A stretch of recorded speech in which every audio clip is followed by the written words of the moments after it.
রাত তখন প্রায় ৩টে। সান ফ্রান্সিসকোর একটি অফিসে আলো জ্বলছে। বাইরে কুয়াশায় ঢাকা রাস্তা, ঠান্ডা বাতাস বইছে, কিন্তু ভেতরে কয়েকজন মানুষ কম্পিউটার স্ক্রিনের দিকে তাকিয়ে বসে রয়েছেন। তাদের চোখে ঘুম নেই, রয়েছে টান টান উত্তেজনা। তারা দেখছেন তাদের নিজেদেরই তৈরি এআই মডেল নিজের কোড নিজেরাই লিখছে, নিজেই ঠিক করছে নিজের ভুল, নতুন আর্কিটেকচার প্রপোজ করছে। কোনো মানুষের হাত নেই সেই প্রক্রিয়ায়। কেউ নির্দেশ দেয়নি, কেউ বলেনি এটা করো। মেশিন নিজেই এই কাজ করার সিদ্ধান্ত নিয়েছে। কি ভয়ঙ্কর! এটা কি হচ্ছে? এক বিজ্ঞানী চেয়ার ছেড়ে উঠে দাঁড়ালেন, ধীরে ধীরে বললেন, এটাই সেই মুহূর্ত যেটার ভয় আমরা বছরের পর বছর ধরে পেয়ে আসছিলাম। গোটা ঘরে তখন কারো মুখে কোনো কথা নেই। কি এটাকে কোনো হরর সিনেমার দৃশ্য মনে হচ্ছে? না, এই দৃশ্য কোনো হলিউডের সিনেমার নয়। এটা এই জুন মাসে অ্যানথ্রোপিক, পৃথিবীর অন্যতম শক্তিশালী এআই গবেষণা প্রতিষ্ঠান, বিশ্বকে একটা সতর্ক বার্তা দিয়েছে। বার্তাটা সহজ কিন্তু ভয়ঙ্কর। তারা বলছে আমরা এখন ঠিক সেই দরজার সামনে দাঁড়িয়ে রয়েছি যেটা একবার খুললে আর বন্ধ করা যাবে না, আর তার পরিণতি কি হবে আমরা কেউ জানি না। এবার কি করবে মানব সভ্যতা? তাহলে কি তৈরি হচ্ছে আর একটা ফ্রাঙ্কেনস্টাইন যে তার স্রষ্টাকেই ধ্বংস করবে? আসুন একেবারে গল্পের মতো সরল ভাষায় এই বিষয়টিকে জেনে নেওয়া যাক। নমস্কার, সবাইকে আমার এই ভিন্ন স্বাদের নয়া চ্যানেলে স্বাগত। আমি সুব্রত বসু। কাহিনীটি ভালো করে বোঝার জন্যে শুরু করা যাক একটু পিছন থেকে। 1950 সাল, একজন ব্রিটিশ গণিতবিদ একটি প্রশ্ন করলেন। প্রশ্নটা ছিল, মেশিন কি চিন্তা করতে পারে? এই গণিতবিদের নাম অ্যালান টুরিং। সেই প্রশ্নটা ছিল কৃত্রিম বুদ্ধিমত্তার বীজ। এরপর 70 বছর পেরিয়ে গেছে। সেই বীজ এখন মহিরুহ হয়ে দাঁড়িয়েছে, আর সেই গাছের ছায়া এখন এত বড় হয়ে গেছে যে মানুষ বুঝতেই পারছে না ছায়াটা তাদের রক্ষা করছে নাকি গ্রাস করছে। কিরকম?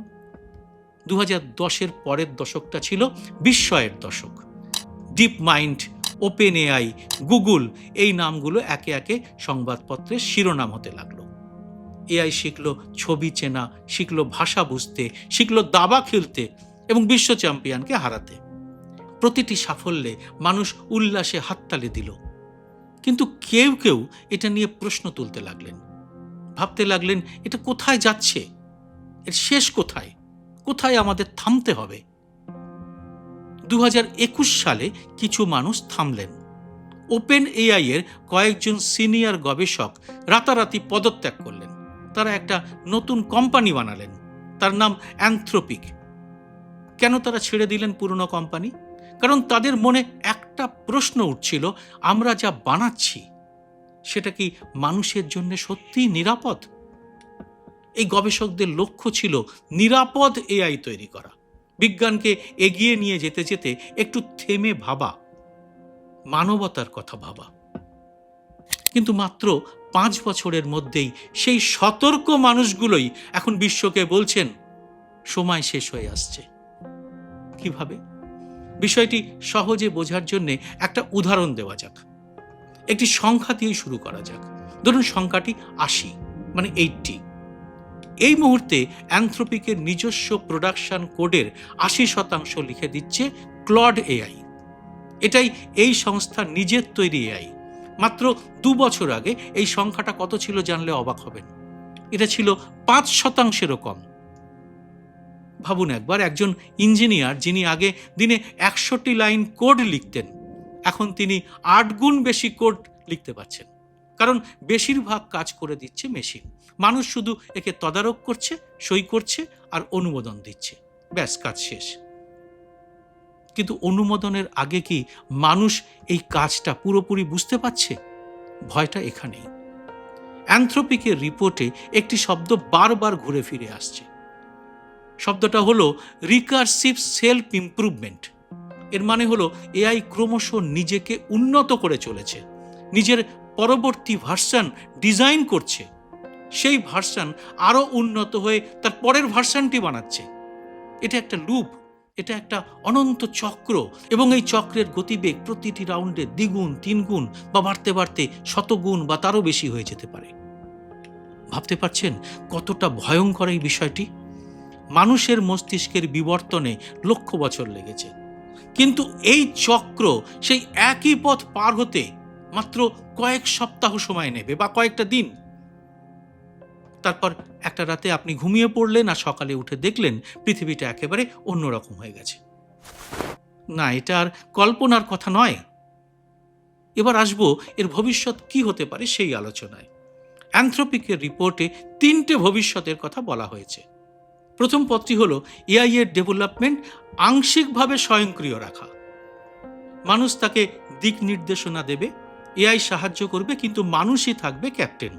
বিজ্ঞান এগোবে, নতুন আবিষ্কার হবে, জলবায়ু সংকটের সমাধান খোঁজা হবে।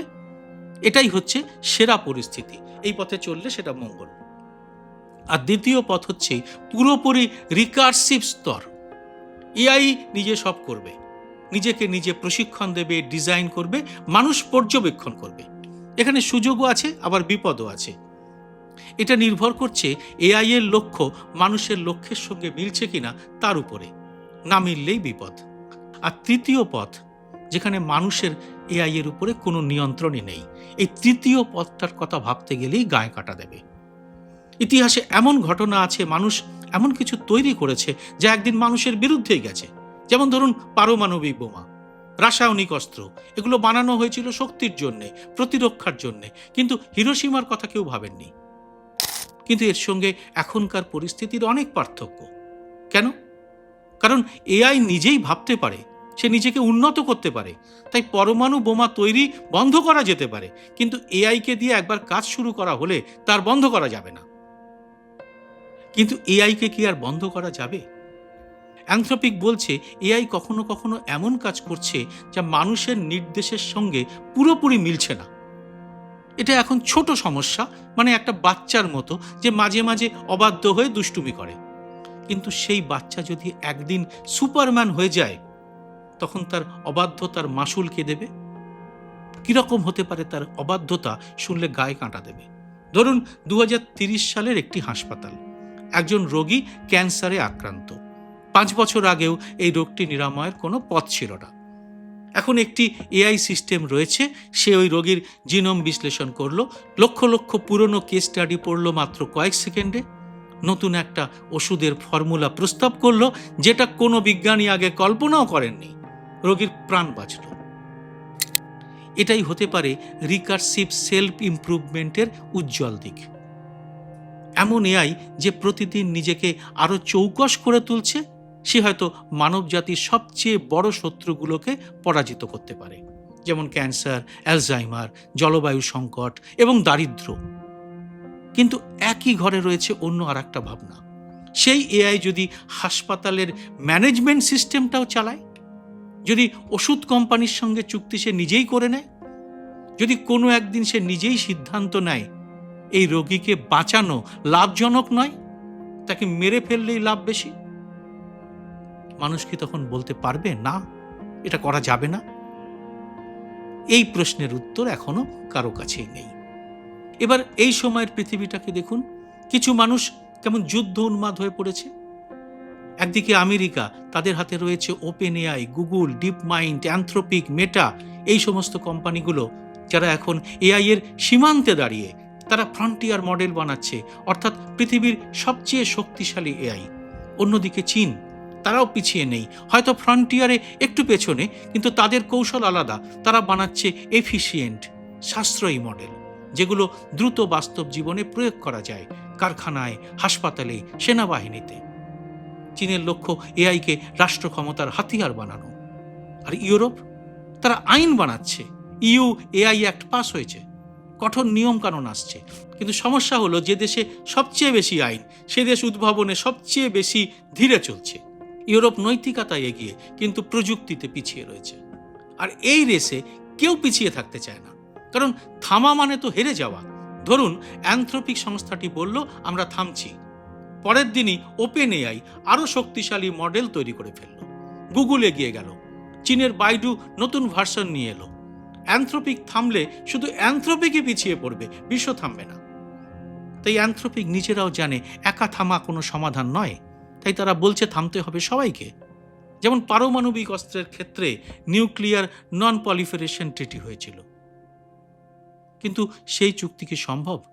ইতিহাস বলে দুটো পরাশক্তি যখন রেস লড়তে থাকে তখন চুক্তি কাগজেই থেকে যায়। দেখুন রাজনৈতিক মঞ্চে এআই কিভাবে ঢুকে পড়েছে। ওয়াশিংটন ডিসি কয়েক সপ্তাহ আগে ট্রাম্প প্রশাসন একটা এক্সিকিউটিভ অর্ডার সই করেছে, সমস্ত এআই মডেলকে সাইবার সিকিউরিটি পরীক্ষার মধ্য দিয়ে যেতে হবে। শুনতে বেশ ভালো লাগে, কিন্তু বিশেষজ্ঞরা বলছেন এটাই যথেষ্ট নয়। সাইবার সিকিউরিটি পরীক্ষা মানে হ্যাকারদের থেকে সুরক্ষা। কিন্তু এআই এর সবচেয়ে বিপদ হ্যাকাররা নয়, বিপদ হলো এআই নিজেই। যদি একটা সুপার ইন্টেলিজেন্ট মডেল সিদ্ধান্ত নেয় যে তাকে বন্ধ করা বা আটকানোর চেষ্টা করা হচ্ছে, সে তখন নিজেকে রক্ষা করার চেষ্টা করবে। একটি ইন্টেলিজেন্ট সিস্টেম যদি টিকে থাকাকে লক্ষ্য মনে করে, তাহলে সে সেই লক্ষ্য পূরণে যথাসাধ্য চেষ্টা করে যাবে। কোনো সাইবার সিকিউরিটি পরীক্ষায় সেটা ধরতে পারবে না। আর সমালোচকরা অ্যানথ্রোপিককেও কিন্তু ছাড়ছেন না। অনেকে বলছেন এই সতর্কবাণী আসলে একটা মার্কেটিং। অ্যানথ্রোপিক তো নিজেরাই রেসে আছে, তারা ক্লডের নতুন ভার্সন বাজারে আনছে, তারা $1 বিলিয়ন ফান্ডিং নিচ্ছে। তাহলে এই থামো বলার মানে কি? কিন্তু রিপোর্টটা পড়লে একটা কথা স্পষ্ট হয়, ভয়টা কিন্তু সত্যি। সুনির্দিষ্ট তথ্য আছে, গবেষণা আছে, তাই এটা মিথ্যে নয়, বিজ্ঞাপন নয়। কিরকম? ধরুন কাল সকালে আপনি ফোন খুললেন, একটি ভিডিও ভাইরাল হয়েছে, আপনার দেশের রাষ্ট্রনায়ক বলছেন যুদ্ধ করতে, কণ্ঠস্বর তার, মুখভঙ্গি তার, পোশাকও তার, কিন্তু কথাটা তিনি একেবারেই বলেননি। এটা হচ্ছে ডিপ ফেক। এআই এখন এতটাই শক্তিশালী যে মানুষ আর বিশ্বাস করতে পারছে না সে যা দেখছে সেটা সত্যি কিনা। কোনো ছবি, কোনো ভিডিও, কোনো কণ্ঠস্বর সবই নকল করা সম্ভব। এবং রিকার্সিভ সেলফ ইমপ্রুভমেন্টের পর এটা হবে আরো নিখুঁত, ধরার কোনো উপায় থাকবে না। আর অটোক্রেসির কথা ভাবুন। এমন একটা সরকার কল্পনা করুন যারা নাগরিকদের উপরে নজরদারি করতে চায়। এআই দিয়ে প্রতিটি মানুষের মুখ চেনা যাচ্ছে, প্রতিটি ফোন কল শোনা যাচ্ছে, প্রতিটি বার্তা পড়া যাচ্ছে, প্রতিটি প্রতিবাদ আন্দোলনকারীকে চিহ্নিত করে গ্রেপ্তার করা যাচ্ছে তারা মুখ খোলার আগেই। এটা কিন্তু ডিস্টোপিয়ার গল্প নয়। স্বাধীনতা বলে যে একটা শব্দ আছে সেটা কি তখন আর থাকবে? উত্তরটা কিন্তু এখনো নেই। তবে এর মধ্যেই একদল বিজ্ঞানী বলছেন এগিয়ে যাও, কারণ এআই মানুষের সবচেয়ে বড় অর্জন। এটা রোগ সারাবে, দারিদ্র্য দূর করবে, পৃথিবীকে বাঁচাবে, ঝুঁকি আছে। কিন্তু থামলে তো আরো বড় ক্ষতি। অন্য দল বলছে থামো, একটু ভাবো, নিরাপত্তা না বুঝে এগোনো মানে অন্ধের মতো মাইনফিল্ডে হাঁটা। অ্যানথ্রোপিক এই দ্বিতীয় শিবিরে, কিন্তু তারা নিজেরাও এগোচ্ছে। এটা কি দ্বিচারিতা? হয়তো তাই, কিন্তু হয়তো এটাই বাস্তবতা। পৃথিবীর ইতিহাসে এমন কখনো হয়নি যে একটি শক্তিশালী প্রযুক্তি আবিষ্কার হয়েছে আর কেউ তা ব্যবহার করেনি। পারমাণবিক প্রযুক্তি, রাসায়নিক অস্ত্র, কেউ থামেনি, এআইও থামবে না। প্রশ্ন হলো থামানো না গেলে নিয়ন্ত্রণ কি করা যাবে? আমরা এমন কিছু কি বানাচ্ছি যা আমাদের চেয়ে বেশি চালাক হতে পারে? এই মুহূর্তে পৃথিবীর ভবিষ্যৎ একটা সূক্ষ্ম সুতোয় ঝুলছে। একদিকে অকল্পনীয় সম্ভাবনা, রোগ মুক্তি, দারিদ্র্য মুক্তি, মহাবিশ্বের রহস্য উন্মোচন, অন্যদিকে অকল্পনীয় বিপদ, এআই এর উপর মানুষের নিয়ন্ত্রণ হারানো, স্বাধীনতার অবসান, হয়তোবা মানব সভ্যতার অস্তিত্বের সংকট। আমরা তাহলে কোনটা বেছে নেব? রাজনীতিবিদরা ব্যস্ত ভোটের হিসেবে, কর্পোরেট কোম্পানিগুলো ব্যস্ত লাভের হিসেবে। তাহলে বাকি থাকলো শুধু আপনি আর আমি, মানে আমরা সাধারণ মানুষ, কমন ম্যান, যার চাকরি যেতে পারে, যার সন্তান এই পৃথিবীতে বড় হয়ে একটা অন্যরকম সভ্যতা দেখতে পারে, যে চায় প্রযুক্তি মানুষের সেবা করুক, মানুষ প্রযুক্তির দাস না হোক। আপনারও কিন্তু কণ্ঠস্বর আছে, আর আপনি কি ভাববেন সেটা কিন্তু সম্পূর্ণ নির্ভর করছে আগামী দিনে মানব প্রজাতির ভবিষ্যৎ কি হবে তার উপরে।